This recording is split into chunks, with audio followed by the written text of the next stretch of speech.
Welcome to the Cup of Joe Wrestling Show. Cup of Joe Wrestling Show? With Joey Harris. A podcast for the wrestling fan on the go. So take your favorite beverage of choice and join Joey as he takes a look at some of the biggest shows on the WWE Network.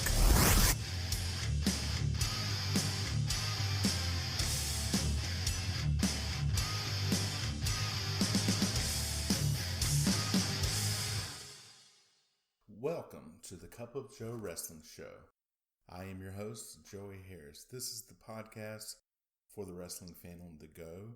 We're going to take our favorite beverage of choice as we look at some of the biggest shows on the WWE Network. Folks, I don't think since I've started this show that we have had a harder week than the last week that we have had. It has just been atrocious on so many levels. We have had several WWE Superstars released because of the pandemic and the uncertainty that they have. There's never, as we talked about before, there's never a good time for things to happen sometimes, but there are certainly bad times. And so our thoughts are with the superstars, they and their families, and hope that they come out on the other side of this even stronger than ever. And then on the 16th, we lost the ring announcer of choice for many of us, the ring announcer of our youth,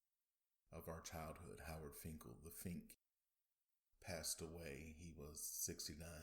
And I think that, just to sum up, you've seen so many great tributes about him, how wonderful this man was, and how he, above all else, that yes, he was the voice of our childhood. He was the first employee of Titan Sports on April the 1st. You hear just so many wonderful things about him. But above all else, I think that this captures his spirit and who he was deep down as a person. This was tweeted out by Vicky Guerrero. You can find her at Vicky Guerrero on Twitter. She tweeted this out. I'm sad to hear of the passing of Howard Finkel. He was a gentleman and kind soul. I will always be indebted to him for escorting Eddie from Minneapolis to Phoenix after he passed. When he called me, he said, I don't want Eddie to be flown home by himself. R.I.P. Love you, friend. That just says it all to me.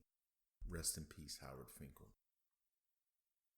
And then also this week, about midweek, I got some crazy news, and I have to give you a little backstory here. In 2016, I escorted a group of students as a chaperone to Anime Boston, one of the biggest anime conventions in the world. And I am not an anime person, per se. It's fine, it's just not my particular cup of tea, but we got there, we registered, and we went around, and the students who came with me went off to do whatever it is that they do. And I was just taking it all in. It was quite a spectacle. If you've never been, if that's your thing, I would just encourage you all to go when they open back up, and you know, when all this craziness passes. And I'm just taking it all in. They have these just fantastic costumes and cosplay outfits, very intricately detailed and full of just many hours of work, and just great. And I'm walking down the concourse, and I kind of turn a corner, and this tall figure looms over me as he's coming towards me, very menacingly look. And I broke out into the biggest grin that anybody has probably ever seen, especially in that group, because it was Lord Buckethead. Now, for those of you who don't know, which probably be most of you, a few years before Spaceballs, there was another movie that made fun of the Star Wars movies in that genre, and it was called Hyperspace. It was also known as Gremloids in the UK. It's a 1984 3D science fiction comedy film starring Chris Elliott, who plays Roland Shit on Schitt's Creek. That if you don't know who Chris Elliott is, that's who that is. And Paula Poundstone. It was written and directed by Todd Durham and filmed in Shelby, North Carolina. This was the sixth and final 3D film produced by the Owensby Studios in the 1980s. The film is an early parody of the 1977 space opera film Star Wars. It introduced Lord Buckethead, the visage of whom later became a satirical perennial candidate at British elections. A Star Wars-style text crawl explains how a resistance force, led by Princess Serena, has stolen vital radio transmissions from an evil galactic alliance. The Darth Vader-like villain, Lord Buckethead, named only in the closing credits, pursues Serena, but due to an error in navigation, winds up on Earth instead. And this movie went under the radar. It's a very low-budget affair, and not a lot of people know about it. But the legacy, the Grimloids Party, is a fictional political party that has run a candidate called Lord Buckethead in 3 of the United Kingdom general elections. The candidate is shown wearing a bucket-like mask on his head. Buckethead ran against Margaret Thatcher for Parliament in Finchley in 1987, against John Major in Huntingdon in 1992, and against Theresa May in Maidenhead in 2017. The last of which he received 249 votes, which is 0.4% of the constituency. Now, this all ties back. I had been interested and had been a fan of wrestling since 1991, and I knew that I don't have the athleticism. I have about half of a thimbleful of athletic talent in my body. Just enough to make me halfway coordinated. And they were starting to phase managers out. I knew I probably wouldn't be able to get a manager. I wanted to be an announcer. I wanted to be a Jesse Ventura, Bobby Heenan type. And so I went to college to study communications for precisely this reason. And the first day of my first communications class, I met the man who would later become my college advisor and mentor, Robert Bloodworth. Told us to call him Mr. B, and said if he asked us to repeat any things to forgive him too much rock and roll in the 80s. The man behind Lord Buckethead was Robert Bloodworth. He was an actor and very talented writer, director, and just overall great person. I heard this week from my good friend Mary that he's not doing very well. That just breaks my heart, because sometimes you need the good people in your life, you know? And it is not only a reminder that life is fleeting. The past month and a half has taught us that, and how life changes. It's just that we all grow up and we all get older, and we need to pause and think the people who help shape us and who help make us who we are. And so good thoughts and prayers are with my college advisor and mentor, and a man I'm proud to know, Mr. B. He'll always be Lord Buckethead to me. Today we look at the 1988 Survivor Series from the WWF. Now, if you know Greetings from Allentown and its host Peter Winston, if you don't know that, I encourage you to check it out. It's a fantastic show. This is Peter Winston's favorite show of all time. He says everything comes back to the Survivor Series 88. Survivor Series 1988 was broadcast on pay-per-view on November the 24th, 1988, from the Richfield Coliseum in Richfield, Ohio. There were 13,500 in attendance. Due to the nature of this event, I may not get to every tag and moved call. We start off with a shot of the crowd. Gorilla Monsoon and Jesse Ventura welcome us as the announcers for the night. Jesse is dressed as a pilgrim as usual. They then throw it to Howard Finkel, who announces the first match. The Ultimate Warrior, Brutus Beefcake, the Blue Blazer, Sam Houston, and Jim Brunzell versus the Honky Tonk Man, Danny Davis, Greg Valentine, Ron Bass, and Bad News Brown with Jimmy Hart. Don Morocco was originally scheduled to be a part of the Warriors team but had left the WWF, so he was replaced by Jim Brunzell. Jesse and Gorilla talk about Bad News Brown being a loner. Former partners Beefcake and Valentine start. Gorilla does his "it takes Greg Valentine 15 minutes to get ready" spiel, so if you're drinking at home, take a shot. Davis tagged in and Beefcake puts the sleeper on him. Davis is then eliminated. Valentine back in. He goes for the figure four but gets kicked off. The Blue Blazer, who is Owen Hart, is in. Owen is showing some nice high-flying moves. Brunzell tagged in. Bad News Brown tagged in. Brown dominating. Brunzell's trying to slug it out to come back, but Brown hits the Ghetto Blaster for the pin. Beefcake then tagged in. Then Sam Houston tagged in. Brown is just brutalizing Houston. Valentine tagged in and Brown holds Houston for Valentine to hit him, but Brown gets accidentally hit instead. Brown is hot. He just leaves the group and gets counted out. Houston almost pins Valentine with a quick roll-up. Bass tagged in. He takes over on Houston. Bass hits a power slam and pins Houston. Warrior in. He cleans house. He tags the Blue Blazer in. He hits Bass from the top but doesn't get the pin. Honky Tonk Man tagged in. Valentine then tagged in. Blue Blazer goes up top, but Honky Tonk Man knocks him off. Valentine puts the figure four on, and the Blazer submits. Beefcake is then in. Bass takes over. He tags the Honky Tonk Man in. The heels just batter Beefcake. Honky Tonk Man gets hit hard by Beefcake. He puts the sleeper on Honky Tonk Man, but they both go out. The sleeper gets put back on, and both men are counted out. The heels then double team the Warrior.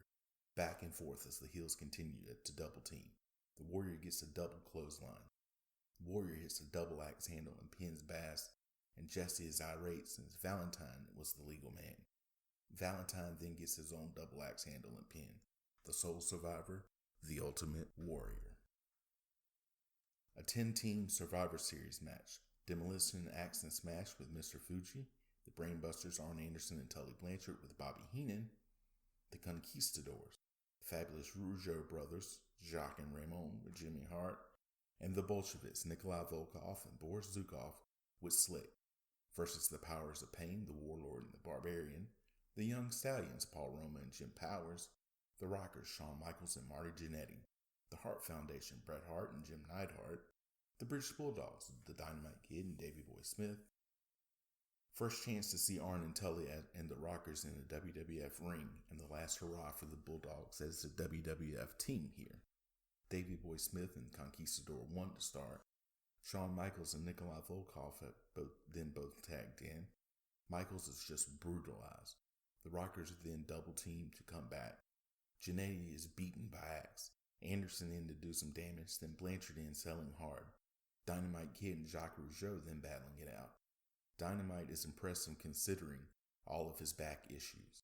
Dynamite and Jacques battling is interesting considering the events behind the scenes where Dynamite Kid and Jacques Rougeau, Dynamite Kid had come up and had sucker punched Jacques Rougeau while he was playing cards. And so in retaliation, the Rougeaus take a roll of coins or brass knuckles or something, and as Dynamite is coming around the corner holding his 2 cups of coffee, Jacques knocks him in the face, punches him in the face, and knocks out some of his teeth. And just a whole big saga going on behind the scenes there. Powers tagged in. Zukov also in. Smash then comes in. Jacques then back in. Too many men and quick tags makes this hard to track. Bret Hart in. He gets a small package and pins Ray Rougeau. Roma and Volkov then in.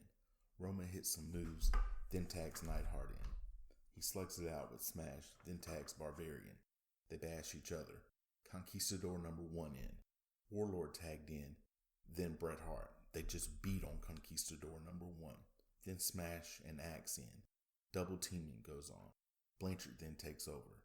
Then Smash and Michaels in. Volkov then in and Michaels is just battered. Heels doing some quick tags. Conquistador number 2 tagged in. Jannetty tagged in. More quick tags by both teams. Blanchard batters Davey Boy Smith, who gives it right back to him. Axe and Warlord battle, and the crowd approves. Barbarian in and hits Blanchard with a modified top rope stun gun. Dynamite Kid in and he gets battered. Powers in with Zukov. He hits a body press on Zukov, who rolls through and pins Powers. Michaels in, then Barbarian. Blanchard in, but he wants no part of Barbarian, so he tags Volkov in, and Jesse chuckles at that. Quick hits and tags to try to wear the Barbarian down. Jannetty gets a quick sunset flip and pins Zukov. The Conquistadors take over on Jannetty, and then Demolition does the same. Conquistador number 1 in, and the Hart Foundation double team him. This is Dynamite Kid's last hurrah in the big time, and he is making the most out of it. Barbarian in and Conquistador number 2 also comes in. Blanchard in and Barbarian lured into the heel's corner. Smash versus Barbarian. Power versus power. Bret Hart hits a German suplex on Tully Blanchard, but Blanchard gets his shoulder up and the Hart Foundation is gone. Brainbusters and Rockers then slug it out in the ring and both teams get disqualified. They then brawl to the back. Axe and the Dynamite Kid duke it out. Then Demolition takes on the Barbarian. The Dynamite Kid goes for a diving headbutt but misses. Smash then pins Dynamite Kid. Warlord in against Conquistador number 2. He hits the corner post accidentally. Fuji acts like he wants to hit someone with the cane. Fuji again up on the apron, and he opens the rope as Smash goes against them. Smash is counted out. Axe is livid at Fuji. Fuji hits Axe and the Demolition team attacks him. The powers of pain help Fuji up.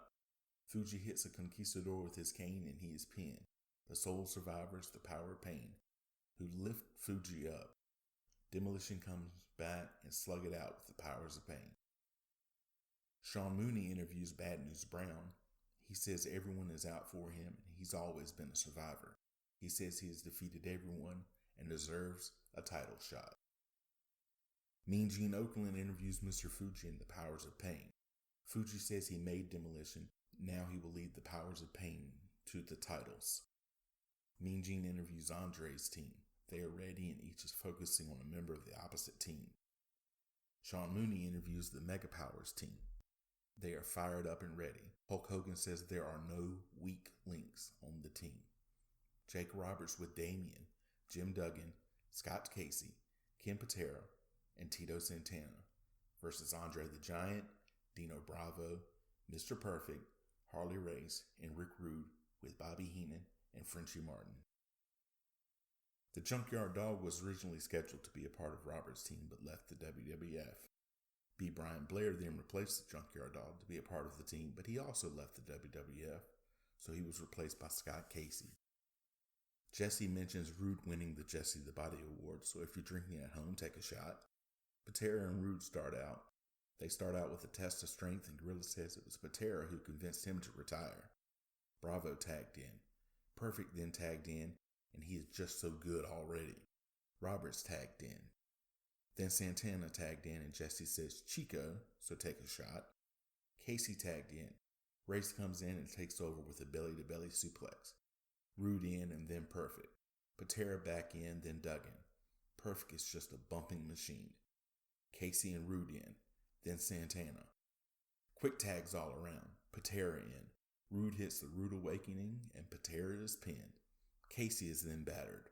Bravo hits the side suplex on him, and he's gone. Perfect and Santana in. Then Duggan in, and Perfect is all over him. The heels all battering Duggan. Race and Santana in. Santana getting some near falls on Race. Race is pinned by Santana. Andre in, he chokes Santana hard. Santana is just brutalized. Andre finally pins him. Duggan comes in and hits Andre, who does his ropes tied up spot. The crowd gets fired up. Rude and Roberts in. Perfect then in. Jake is just being punished by the heels. Bravo in and Roberts hits the short clothesline and signals for the DDT. Rude hits him again. Rude tagged in. Rude lies in wait and nails Roberts. Roberts gets his foot on the rope to stop 2 pinfall attempts. Bravo then in. Roberts avoids 2 elbows and tags Duggan in. Duggan and Bravo brawl outside. Duggan brings the 2x4 in and gets disqualified. Roberts all alone. Perfect in. Roberts fighting valiantly. They slug it out. Bravo back in. Bravo powers out of a DDT attempt. Rude tagged in. They slug it out. Jesse compares Cheryl Roberts to Robin Givens again, just like he did in the last episode. Roberts taking a lot of punishment. Rude hits the fist drop, then does his taunts. Roberts grabs him as he goes to tag. Roberts hits the DDT and pins Rude. Andre in. He chokes Roberts in the corner. The referee finally disqualifies him. Perfect comes in and pins Roberts. The Soul Survivors, Mr. Perfect, and Dino Bravo. Roberts goes for Damien, and the heels run to the back. Mean Gene interviews the Big Boss Man and Akeem's team. They are extremely confident. They go to the ring. Akeem, the Big Boss Man, the Red Rooster, Ted DiBiase, and King Haku with Virgil, Slick, and Bobby Heenan versus Randy Savage, Hulk Hogan, Hercules, Hillbilly Jim, and Coco Beware with Miss Elizabeth and Frankie. The WWF on Coco's tights is blurred out. DiBiase and Savage start. Savage sticks and moves. Hercules tagged in. Rooster in. Coco and Akeem then come in. Hercules and Haku then in. Hogan comes in. He starts out fast versus Haku. Hillbilly Jim is then in. Akeem in. The Rooster in. Coco in. They're just all going back and forth. Quick tags in and out by both teams. Coco hits a big missile drop kick. Hogan in. He hits the big boot. Savage in and hits the flying elbow. The Rooster is pinned quickly. The heel team is mad at Rooster. Haku and Hogan in. Then Hercules in, but he can't get the 3 count. Akeem in. Hillbilly Jim in. They slug it out. Akeem hits a splash and gets the pin. Coco in, attacking Akeem. Then Hogan in. He hits Akeem, tags Hercules in, who wobbles Akeem, but he won't go down. Coco then in. He goes for the splash in the corner, but Akeem moves. Boss Man in and hits the Boss Man slam for the pin. Hogan in and the crowd comes alive to see Boss Man and Hogan. Boss Man bumps well for the big man. Hogan hits the boot and slams Boss Man. Boss Man then hits a modified slam. Akeem tagged in. They take turns battering Hogan. DiBiase in. He just measures Hogan. Hulk up by Hogan. Hercules tagged in. DiBiase bumping like crazy. Virgil interferes. DiBiase rolls Hercules up for the pin. Savage then sneaks up and rolls DiBiase up for the pin. Haku and Hogan in. Haku drops Hogan with a thrust kick. Boss Man in and he has the advantage but can't get the pin. Akeem in and punishes. Haku back in with more punishment. Hogan is being worn down. He starts his comeback. Boss Man in and hits the Boss Man slam. He doesn't pin Hogan though. He goes up top but misses the splash. Hogan tags Savage in and he comes in hitting everyone. Slick trips him. The Boss Man pounces.